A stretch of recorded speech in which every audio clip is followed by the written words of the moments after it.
FIFA scripted বিশ্বকাপ তো না, যেন একটা সাজানো নাটক। ম্যাচ শুরু হওয়ার আগেই আর্জেন্টিনা জেনে যায় যে তাদের ফাইনাল হারতে হবে। পুরো ভিডিওটা সম্পূর্ণ মনোযোগ দিয়ে দেখুন, তারপর সিদ্ধান্ত আপনি নিজেই নেবেন। ম্যাচ শুরু হতে তখন আর কয়েক মিনিট বাকি। আর্জেন্টিনা ড্রেসিং রুমে নীরবতা।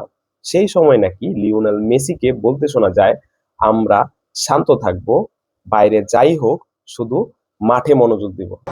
Yo le trajo acá para que le levantemos el marcador, muchachos, para que sea valiendo para todos. Así que sacamos con feo y tranquilo, que esta lo vamos a llevar para casa.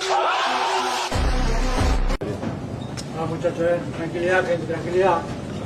Lo principal, estemos tranquilos, muchachos, estemos tranquilos, tranquilidad. Pensemos jugar nomás, Tranquilidad, olvidémonos de todo, No lo juguemos, pensemos en jugar nomás, gente, en jugar. Dale. কিন্তু প্রশ্ন হলো, বাইরে এমন কি হচ্ছিল?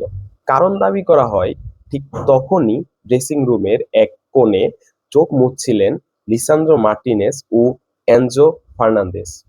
যে দল পুরো টুর্নামেন্টে একের পর এক প্রতিপক্ষকে হারিয়ে ফাইনালে উঠল, সেই দলই ফাইনালে একটি অন টার্গেট শটও নিতে পারল না। এটা কি শুধু খারাপ দিন ছিল, নাকি এর পেছনে অন্য কোনো গল্প লুকিয়ে আছে?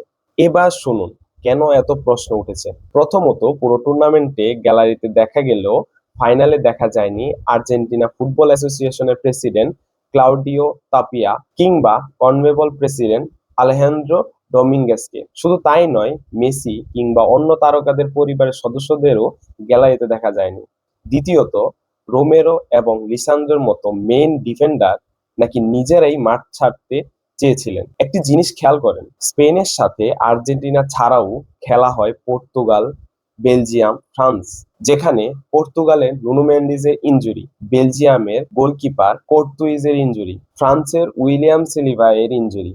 এখানে যারা যারা ইনজুরি হয় তারা সবাই সবার টিমের জন্য ছিল বর্ষার আরেক নাম। অন্যদিকে ম্যাচ টাইমে লাউতারো মার্টিনেজকে ক্যামেরার বাইরে রাখা হয়েছিল এবং তাকে বেঞ্চেও পর্যন্ত রাখা হয়নি। আর এদিকে পারদেস ও ওতামেন্ডিজের অস্বাভাবিক রাগ অনেকের কাছেই অস্বাভাবিক মনে হচ্ছিল।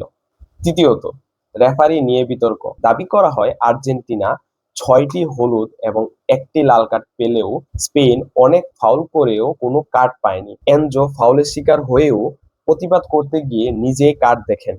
চতুর্থ প্রশ্নটি আরো স্পর্শকাতর। ফাইনালের আগের দিন লো সেলসো ও লিসান্দ্রো মালভিনাস বা ফকল্যান্ড ইস্যু নিয়ে ব্যানার ধরেছিলেন। এরপর কি কোনো রাজনৈতিক চাপ তৈরি হয়েছিল, নাকি সবই কাকতালীয়? আরো একটা বিষয় অনেকের চোখে পড়ে, আগের ম্যাচগুলোতে আর্জেন্টিনার সাবেক তারকাদের দেখা গেল, ফাইনালে ক্যামেরায় বেশি দেখা গেছে স্প্যানিশ কিংবদন্তিদের। এরপর আসে স্কালোনির ঘটনা। ম্যাচ শুরু হওয়ার আগে ড্রেসিং রুম থেকে রাগারাগি করে বের হচ্ছে স্কালোনি।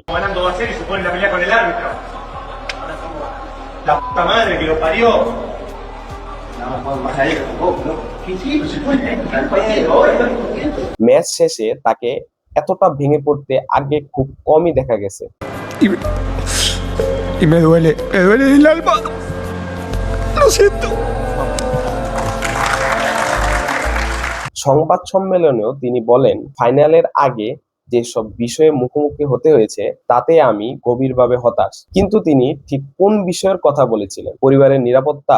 কারণ স্পেনে অবস্থান করছিল স্কালোনির স্ত্রী ও সন্তানরা। নিরাপত্তা নিয়ে কি কোনো ব্ল্যাকমেলের বা হুমকি দেওয়া হয়েছিল? আর একটি বড় রকমের কথা, ওইটা হলো বেটিং সাইটে নাকি অদ্ভুত পরিবর্তন দেখা যায়। ডিফেন্ডিং চ্যাম্পিয়ন আর্জেন্টিনা হওয়া সত্ত্বেও স্পেনকে এগিয়ে রাখা হয়েছিল। আর ম্যাচ শেষে স্কালোনি ছাড়াও প্রায় কেউই মিডিয়ার সামনে আসেনি।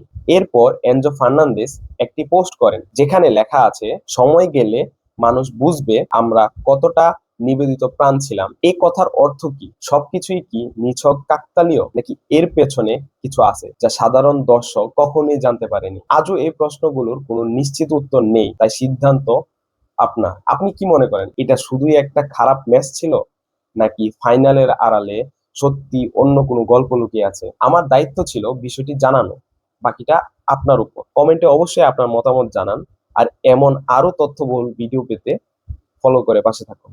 ধন্যবাদ।